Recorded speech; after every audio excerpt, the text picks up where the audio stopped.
But the man who stepped up to lead the fight for Durham Police to reopen their Beergate investigation on behalf of the Conservative Party is my guest tonight. Richard Holden, the Tory MP for North West Durham, live in the studio now. So, Richard Holden, for a long time, the Durham Police wanted this to go away. The mainstream media didn't want to talk about it. What folk like you have unravelled over the past few weeks is actually a tissue of lies from the Labour Party, including whether Angela Rayner was even at this party. Dan, I think you're absolutely right. And what's come to light over the last few weeks is following that video, actually more and more evidence has come to light. The Angela Rayner situation, initially Starmer saying a handful of people were there. Then we had that revelation in The Sun a few days ago, up to 30 people. And credit due to the Daily Mail as well, who've really run with this over the last 7 days on the front page, and really pushing it hard. And the more and more information is coming to light.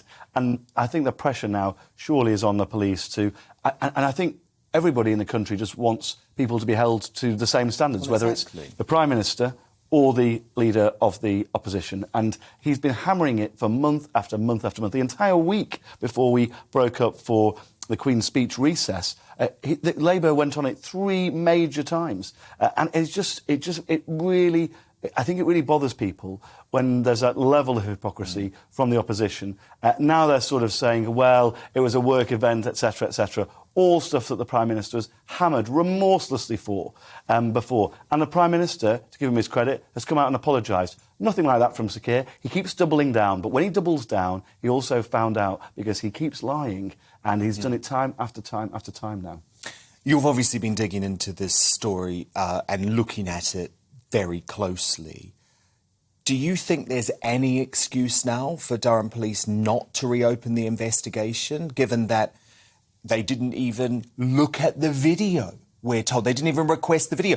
They didn't even ask whether Angela Rayner was there. No, well, I thought it was particularly telling at the weekend when the Mail reported that the students involved, and Telegraph again yesterday, but the students involved had offered to give statements and hadn't even been asked.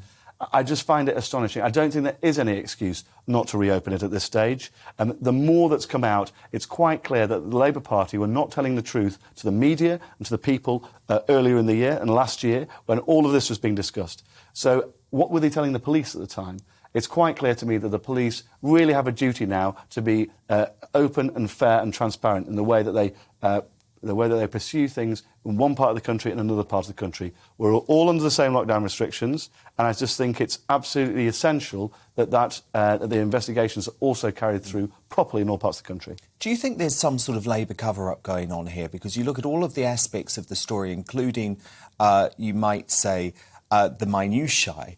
The Indian restaurant which delivered the curry spoke to a journalist and gave their account, and then it felt like someone got to them because they then withdrew the story. It was as if they were pressured in some way.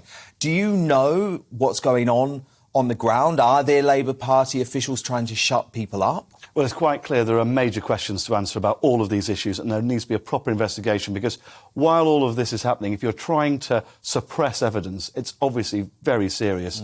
And we do definitely know that Labour have been trying to smooth it over. They've been saying one thing to try and get them through day to day. The idea that Angela Rayner, or the leader of the opposition's office, didn't know where she was during an election campaign, her diary, my diary, during the week is minute to minute practically. The idea that you wouldn't know the deputy leader of the opposition's diary, I mean, it doesn't ring true. And I think time after time we've seen Labour saying one thing and doing something else, and then saying something to try and get them out of this day's headlines, but it just unravels so quickly. So I don't think there's any choice now, apart from a proper investigation, because I think it's actually more serious than potentially the incident itself, which is only really down to a £50 fine, right? But it's all of the lies behind is the real concern that we have. And especially given that Starmer believes the Chancellor Rishi Sunak should resign for simply being in a room where a birthday cake was presented in a Tupperware container. Look, if you unpick those lies, they're coming thick and fast now, because Starmer actually said on the record this week that the takeaways were the only way he could eat. He claimed that all restaurants in Durham were shut at the time. Now, that's provably untrue, isn't it? Restaurants were allowed to open, but they were not able to serve people inside. Yep. We also learned that the hotel that Starmer was staying at offered in-room dining so that people were able to follow the rules. Well, in Hartlepool, I was actually down there on the campaign in Hartlepool a few days before. I met Conservative campaigners. We all sat outside, windy, 7:30, 8 o'clock at night, having fish and chips outside because we were following the rules, right? So it's patently untrue that Labour didn't know what the rules were. And there's also this question... Or they chose to ignore them. Or they chose to ignore them. And they thought they were above the rules. The cameras were not there. I mean, look, this is a mask-obsessed party. No one's muzzled in that room. You know, I think it's increasingly clear that if these students, these crafty students, had filmed this video, they would have completely got away with it. So we actually don't know what else Starmer was getting. I think we know full well that Labour would have denied it ever took place if there wasn't that video. Because that's what they've done throughout. They've not been straight with the British journalists, have not been straight with the British people, and it's about time that Durham Police reopen the investigation so that Starmer can be held to the same level of account as he expects a Prime Minister and everybody. Exactly, and if he did nothing wrong, the police will find he did nothing wrong. Richard Holden, the Tory MP for North West Durham, thanks for joining us for this investigation tonight. In response to the Durham accusations, Keir Starmer this week said there was no party, no rules were broken, and that is the long and short of it. Durham Police looked at it and decided there was absolutely nothing wrong. We've got an election and there's just Tory MPs trying to throw mud around because they've got nothing to say on the central issue, which is the cost of living. We simply made a mistake. It's a genuine mistake.